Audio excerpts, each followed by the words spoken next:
The NBA in shambles. Like, you know what I'm saying? It's so much shit that's going on. You got niggas punching niggas. You got the Russell Westbrook situation. You got the Robert Sarver situation. You got the Kyrie Irving situation. You got the motherfucking Kevin Durant situation. Now you got the Steve Nash situation. You know what I'm saying? It's so much. This shit is a reality show, y'all. It's so much different shit going on right now. It's like, what the fuck? It's sad, bro. This shit is sad. The Warriors just don't know what the fuck they do. Losing every game. Brooklyn don't know what they doing. The Lakers don't know what they doing. The Clippers don't know what they doing. It's like I can go on and on and on. Oh my bad, you had the Ime Udoka situation. Look how much shit has taken away from really us focusing in on basketball and the players and organization, staff, and you know what I'm saying, coaching staff focusing in on basketball. You see what I'm saying? This shit is it's hard to watch these games, bro. It's a storyline after a storyline after a storyline. And we come on here, salute, huh? We come on here time and time and time and time again and create narratives. Hit them thumbs up, bro. You know what I'm saying? When you come in the building. That's all we doing on YouTube. Motherfuckers is just running with stories that they looking on Twitter every day. They're looking at all these different reports and false reports to try to see you know what I'm saying? What can we talk about? What can we talk about to accumulate views? You know what I'm saying? That's what this world has come to is views. Niggas doing shit for views. You know what I'm saying? It's like we already are at a disadvantage. You know what I'm saying? We already at a disadvantage for all this bullshit. And now we gotta deal with some more drama. I think Dwight Howard should. I think the Warriors should consider getting Dwight Howard and trading for Derrick Rose, in my opinion, and signing Carmelo. So I think that we should sign Carmelo, trade for Derrick Rose, and sign Dwight Howard. In my opinion, if I was a GM, I'm gonna do that. Veterans can help you win. You know what you're gonna get. You know what I'm saying? Proven in the NBA, winners at the highest level. You know what I'm saying? Perennial All Stars, MVPs, etc., etc., etc. Sign Carmelo, sign Dwight, trade for D Rose if I'm the Warriors GM. But you know what I'm saying? What do I know? I don't know anything. You just gonna try to win a championship with fucking Ty Jerome. You know what I'm saying? And all these other motherfuckers. Oh, good luck with that. Now we got Dante DiVincenzo, who's been injury prone his whole career. You know what I'm saying? It's just like, you know what I'm saying? And we signed him to replace GP the second. So, I mean, that's what it is. You know what I'm saying? So, you can just keep getting used to all these teams just losing. The Warriors ain't winning no time soon. They might not even beat Orlando, to be honest with you. Because Orlando has a lot of length, a lot of size. They can get in the passing lanes. You know what I'm saying? And they have young athletic guard play and forwards. You know what I'm saying? So it's just not one of them things where you look at a team on your schedule and you're like, oh, that's a win. That's not the way this shit works. You know what I'm saying? It doesn't work like that. I was gonna say this shit for in the morning, but I thought I'd come on here and grace everybody. You know what I'm saying? The NBA, it's not a good look for the NBA, bro. We focus more on the storylines and the shit that's going on behind the scenes and all the personal shit rather than we do focusing in on the game. And we're seeing bad basketball displayed. Like, you know what I'm saying? These teams, I'm watching this Minnesota and Phoenix game, right? Minnesota is fucking trash. Rudy Gobert destroyed Minnesota's hopes. Period. He cannot do anything. 7-3, cannot score on the post. Drops the ball when I didn't seen D'Lo pass it to him like 3 times. He fumbles the ball in the lane wide open. He can't even go get a bucket. He can't guard the pick and roll. You got motherfucking what's the name switching. Look, that's another bucket. And Rudy Gobert is a defensive player of the year, and he's sitting right up underneath the paint, and he gives no. He doesn't. You know what I'm saying? Deter. They're just attacking the basket every time. Rudy Gobert is not really showing that he's a three-time defensive player of the year. You know what I'm saying? D'Lo is missing every motherfucking shot. He just hit that one. Ant-Man is going one-on-one, clearing everybody out and shoots a fucking fadeaway, and then his man leaks out and gets the layup. It's like that's poor basketball. It's poor fucking basketball, and it's terrible to watch. And you see, to be honest with you, I thought Phoenix was going to really struggle coming out of the gates with everything that they've had to endure with the behind the scenes things with the Robert Sarver situation. But they actually use that as motivation. And kudos to Monty Williams, kudos to Chris Paul, kudos to Devin Booker and all those guys, you know what I'm saying, being locked in from the gates. They know exactly how their season ended. You know what I'm saying? They know exactly how their season ended, and they're like, man, check this out. We're not that weak. We ain't going out like that. So they are playing with a lot of energy. They're playing together, a lot of enthusiasm, a lot of joy, a lot of passion. They're aggressive on both ends of the floor. So shout out to them for that, bro. But to be honest, man, Adam Silver, he needs to do something with this league. He needs to do something with this league because this shit looks bad. As Cam Johnson lines up another wide open three, and that's a block ups. And Cam Johnson is having a field day. In Minnesota, the coach doesn't even know what to do because it's just like you don't really have anybody else to go to. Like I would go to Nas Reed. If you're gonna go to anybody, you're gonna have to go to Nas Reed. At least Nas Reed can stretch the floor. He can guard and switch on the bigs and guards. You know what I'm saying? Rudy Gobert doesn't give you a chance to win at all. Rudy Gobert doesn't give you a chance to win. Um, but just to highlight, the shit that's going on in Brooklyn, Charles Barkley, Shaquille O'Neal, these bootlickers, you already know gatekeepers. They get paid to just run their mouth, create false narratives, talk shit. You know what I'm saying? There's no real basketball analysts going on, analysis, excuse me, going on. And it's sad because these motherfuckers are on TV, but then we sit there and listen to these motherfuckers, and then it kind of, it twists you motherfuckers' mind into thinking one thing when it's really something else. You know what I'm saying? They're blaming Kyrie, Katie. Everybody's to blame. Sean Marks is to blame because guess what? In my opinion, Steve Nash should have never been a coach. Over all of those other, you know what I'm saying, qualified coaches, Steve Nash did nothing, you know what I'm saying, to solidify his job, you know what I'm saying, as a head coach. He's never been in nobody's front office. He was somewhat a part of the Warriors as a player development, but you don't just go from player development and just jump all the other qualified candidates for head coaches.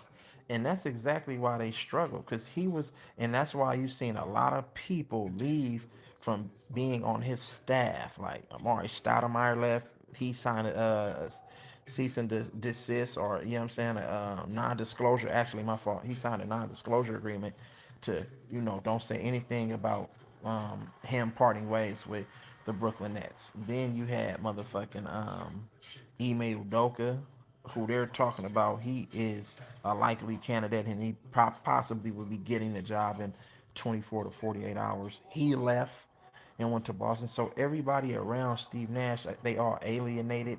You had Mike D'Antoni who left and went over to Philly. So you have to understand, bro, Steve Nash was never suited to be a head coach.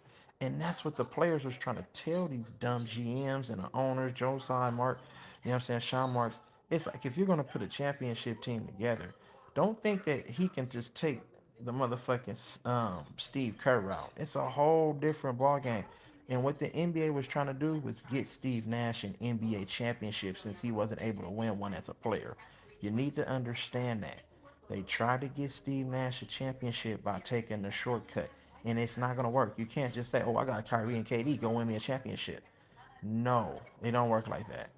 That's not the way it works. That's why they put Ime Udoka around him. They put Mike D'Antoni around him for offensive purposes. Steve Nash was never suited to be a coach.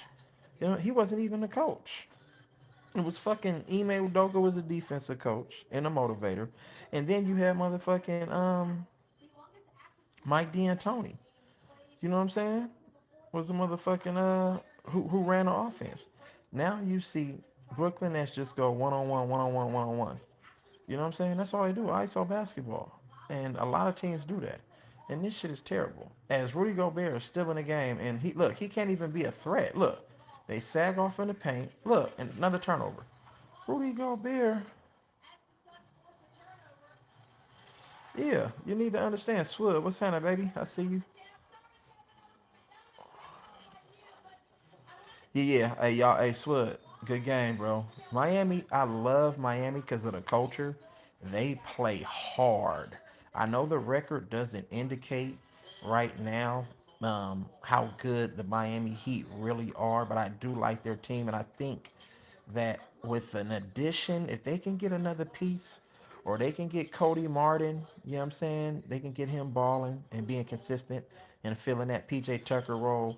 Um, and they can get Victor Oladipo back. I think Miami is gonna be in great shape, bro. You know what I'm saying? Because Jimmy Butler has improved his three ball, even though he doesn't really elevate. There's something going on with that Jimmy Butler and guards and the main guys over in Miami shooting threes. Because Dwayne Wade they didn't allow him to shoot threes either. You know what I'm saying? He had to go to Cleveland and motherfucking Chicago in order for him to start shooting threes. When Jimmy Butler was in Chicago, he had elevation on his threes. Jimmy Butler kind of shoots a set shot now. It's just like they kind of broke his jumper, bro. Yeah, yeah, but Deep, I don't know if Depot is ready, bro. I hope he's ready. I love Victor Oladipo, one of my favorite players, but I hope he can come back. And I hope he can be steady, bro. You know what I'm saying? And you know what I'm saying? It might work out for him. You know what I'm saying? I can't say the same for all these other teams though, but Miami is steady. They have guys that they have a good system where they bring their young guys and their G League guys. They build those guys up, the Max Struces of the world, the Gabe Vincents. You know what I'm saying? And they're doing an excellent job. Even though the record doesn't indicate it right now, bro, they're going to be in good shape. I think Miami's going to be in good shape. You know what I'm saying? People are writing Miami off, but they play hard, they play together, they play defense, and they have veteran leadership over there. And that's all you can ask for. You know what I'm saying? So, um, but just to speak on the whole Steve Nash shit, bro, it was sad the way it was trying to get Steve Nash. Yeah, I'm alluding to that right now, bro. It's sad how they just really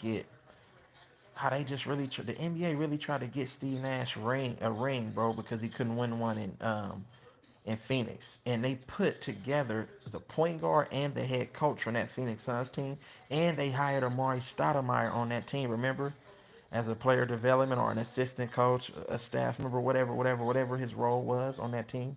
They had all three of those. They tried to get them championships by saying, "Give me KD, give me Kyrie, now go win us a championship." Bro, that was the worst hiring in the history of the NBA, bro. You don't overlook, and that's all KD and Kyrie was exposing in the beginning. Like, wait a minute, Steve Nash, out of all the pit motherfucking head coaches that was head coaching candidates for that job, and you hire Steve Nash? Nigga, I said this shit is crazy, bro. And that's the beginning of the end for them. And KD and Kyrie are older. They're transitioning to life without basketball, but they're still gonna go out there and compete. You know what I'm saying? Tarantino, salute, bro. I appreciate you. East Oakland, yeah, that's right. What's happening, my guy? What's good with you, man? Town business. Town business. Let me see. Where we at? Katie quote, get used to my turnovers in post-game interview. Why is nobody cooking on this? If somebody else say that the YouTube streets would be cooking, be real. Hmm. Almost worse than Luke Walton getting a job for the. Exactly. When Luke Walton got that job based off of what he did for um Luke Walton got that job based off of what he did as an interim coach for the Warriors, taking over for Steve Kerr when Steve Kerr had that back injury. But you have to understand the players did that. When you have high IQ, high character, and high talent on your team, you don't really need coaching. And that's what Kyrie was alluding to, but they just didn't have the rest of the pieces with Kyrie and Katie. The Warriors were solidified. Like, you know what I'm saying? It didn't matter who took over as coach, they were still going to be great. Period, point blank. Because the system was already set in place. You feel what I'm saying? So that's just what it is. But anyway, though, Yeah, KD is. I try to tell everybody about KD. KD, a lot of these guys, bro, they're just great offensive players. As far as their mind and the way that they approach the game, and you know what I'm saying, how that shit wears off in their teammates, whether they bring them along with them, you know what I'm saying, to achieve, you know what I'm saying, something greater, you know what I'm saying, than just individual accolades, and that's ultimately winning a championship. KD experienced that with the Warriors. You know what I'm saying? The culture, the camaraderie, you feel what I'm saying? The accountability that you had to take. But KD doesn't have that leadership quality. He's not gonna lead a team to a chip, bro. And you're seeing that based off of the shit that he's talking about. I don't even KD just be out there talking and he responds and gets hella emotional when you call him out on some shit, right? He gets emotional. See, it's only certain things that really get Kyrie to that stage. And the reporter tried to do that yesterday or the other day. You know what I'm saying? When they was talking about the anti-Semitic posts or whatever that he had. But at the end of the day, when you're talking about bringing your team along with you to win, it's certain players in the game where you be like, you know what? I'm tabbing him. I want him as my leader. He's going to make sure that we get to where we need to get to. And Chris Paul, you can say what you want. He is a great leader. Now, he might not be able to win you any championships, but he's going to make sure that you play a certain way, and that level is always going to be up here. You see what I'm saying? Because he's going to sometimes he sacrifices his own game for the betterment of the team, and that's all you can ask for. You know what I'm saying? It's other guys who be like, nah, fuck that. I gotta get my numbers. Gotta get my numbers. Gotta get my numbers. And it's all about individual statistics. But the team sucks, a la LA Lakers. I'm not gonna even mention the nigga name because y'all already know. So, but these motherfuckers don't really be basketball savants, bro. Kobe Bryant, Michael Jordan, all these other motherfuckers, bro. You have to look at how they rub off in the mentality like that it takes to win. You remember when Kobe was leading them Smush Parker, Chris Mim, motherfucking Vladimir Radmanovich to the playoffs? You know what I'm saying? With that team, Smush Parker as your starting point guard, and I loved Kwame Brown, but you know the knock was on him. He had small hands. You know what I'm saying? And that's just what it was. He didn't turn out to be what everyone thought he would be. He still, you know what I'm saying, had a good career. You know what I'm saying? Played 10 plus seasons. That's good. You know what I'm saying? For the average number one pick, average big man, you know what I'm saying? It's a whole bunch of number one picks that's probably nowhere near in the league anymore, bro. You know what I'm saying? Rookie of the years that's not in the league. Michael Carter Williams, Tyreek Evans, et cetera, et cetera. You know what I'm saying? Anthony Bennett, we seen what happened with that. And motherfuckers is lucky that Andrew Wiggins came over to the Warriors because we would be talking about Andrew Wiggins as being, you know what I'm saying? That too. Look what happened with Markel Fultz, number one pick. Look what motherfucking happened with Ben Simmons. Now look what's happening with Ben Simmons, number one pick. You have to understand that, bro. This shit takes more than skill. It's a mentality. You know what I'm saying? And a lot of these players today, they don't have it up here, bro. It's just something is missing. You know what I'm saying? Something is missing, and that's why you see poor performances. That's why you see careers really just drop off or they plateau at a certain point, and that's it. It doesn't go any higher. You get what I'm saying? So, um, it's this shit is sad to watch. I love the parity in the league, though.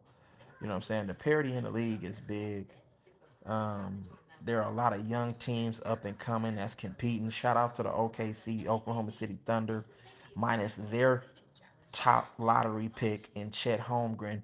They are still, and then injuries to their rookie, another one of their lottery picks, Jalen Williams, but he just came back from injury. I think he had an eye injury. But the Oklahoma City Thunder, Josh Giddey been out. Shea Gildress Alexander has been balling. That's 4 wins in a row for OKC. And they beat the Clippers twice. They beat Dallas in Dallas.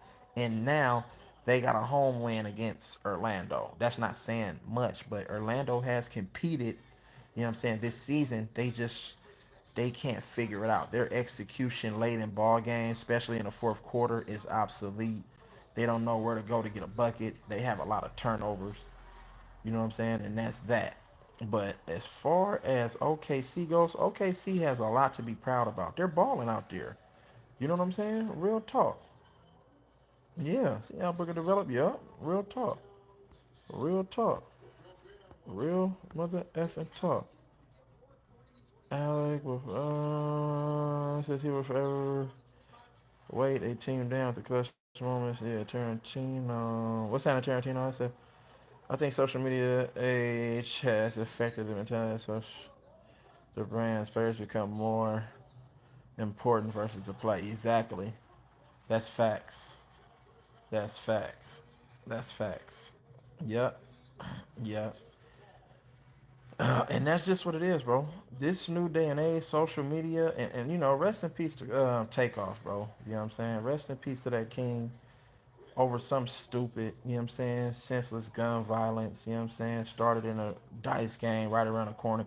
Michael, thank you, East Oakland. Michael Olowokandi was trash. And Amari Stoudemire ultimately ended his career when he dunked on him that time. So, but you know, they draft all of these players and they like, oh, he got talent, bro. He's a number one pick. No, you know who I'm going after? I'm going after the guy that really doesn't score a lot of points in college. You know what I'm saying? But he does all the other things, but then he has a mindset, oh, I'm willing to do whatever it takes to get better and get to that next level. That's who I want. You know what I'm saying? These teams, they don't know how to scout talent. You get what I'm saying? It's just a whole bunch of talented motherfuckers in the NBA.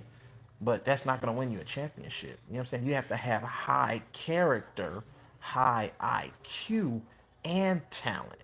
And then you have to have that mindset of like, you know what? I'm shutting out all outside noise. Nothing matters but me and getting to the next level. Putting one foot in front of the other, excuse me. You know what I'm saying? Getting extra work in, whether that's after the practice, after games, before practice, on off days when we're given an off day, I'm still working to get better. I'm studying film. I'm in that film room. I'm studying. I'm studying player tendencies around the league. Oh, this is the matchup we got. Oh, he likes to do this. Oh, I'm taking it away. That's why I advise everybody to go and just Google search Kobe Bryant and Kobe Bryant's greatest quotes and Kobe Bryant's knowledge and breakdown of the game. He has a million videos out there. And Kobe Bryant's mind, the way he approached this shit right here, bro. The way the way motherfucking what's the name approached this shit, bro. It's crazy. Kobe Bryant approached this game like nobody I ever seen ever. You know what I'm saying? And it's crazy because he'll take the little details and the small details and he'll magnify that shit, right? And he'll use that shit, you know what I'm saying, to gain a competitive advantage over the opposition. Period. You know what I'm saying? I mean, we can give Giannis credit because Giannis has gotten better, but the only thing that Giannis has really gotten better at was just being more confident in his ability to impose his will on the opposing defenses. You know what I'm saying? It's certain things that he idolized, bro. I mean, it's certain things that Giannis does very well, and he really plays. Giannis uses angles really well. You know what I'm saying? He knows how to attack certain guys and where they're weak at as far as their lateral quickness and them being not as strong and physically gifted as him. And he uses that to his advantage. And you see him when he gets and dips that shoulder, he creates a lot of space. And that's really all he needs to get 2 dribbles to the lane from the fucking half court, to be honest with you. Giannis poses his will He imposes his will from a physical standpoint. You know what I'm saying? But Giannis, in my opinion, he doesn't really have. See, I watch Giannis. He gets tired real quick because he does try to be overpowering from a physical standpoint. See, Shaq really wouldn't get too tired because Shaq didn't play the same um, level of defense that Giannis did, right? But Giannis is asked to guard, you know what I'm saying, big man. And then Giannis is asked to run the point guard. So he's going to get and exert a little bit more energy than Shaq did. And he dribbles a lot too. Giannis does. I would like to see Giannis in the post a little bit more. I would like to see Giannis in the post a little bit more. Um, so he doesn't have to work as hard because we seen him get tired in that series against Boston. And this season, I've seen him get Budenholzer has yanked Giannis out the game early because he sensed that damn Giannis is tired already because Giannis is trying to do too much banging. He's trying to do too much with the ball. Giannis needs to do his work off the ball. They need to set a cross screen. Brooke Lopez or Drew Holiday or Bobby Portis or anybody set that cross screen. Have him flash. Now he can catch the ball, turn, jump, hook. Easy. You don't have to exert so much energy trying to put the ball on the floor. You know what I'm saying? Throw a shoulder or elbow to try to create space to free up, you know what I'm saying, driving lanes. It's just certain things that Giannis need to get better at though. But he has always Giannis has always had that hunger. He's aggressive, you know what I'm saying? He wants it, but it takes a certain level. He has to go to another level. You know what I'm saying? He has to go to another level. But that's what it is, man. Rudy Gobert at the free throw line. This dude is fucking terrible. I can't believe he won 3 Defensive Player of the Year awards. Three. Two more than Giannis, one more than Kawhi, and both of them are way better defenders than him. Draymond only got one, and he's a way better defender than motherfucking Rudy Gobert. So I don't know, y'all, but that's what it is, man. You know, league in shambles. I don't know what to really tell y'all. This shit is all fucked off, but we gonna get back after it tomorrow, man. Like, share, subscribe, man. Love, live, life, smile, cry, laugh, salute.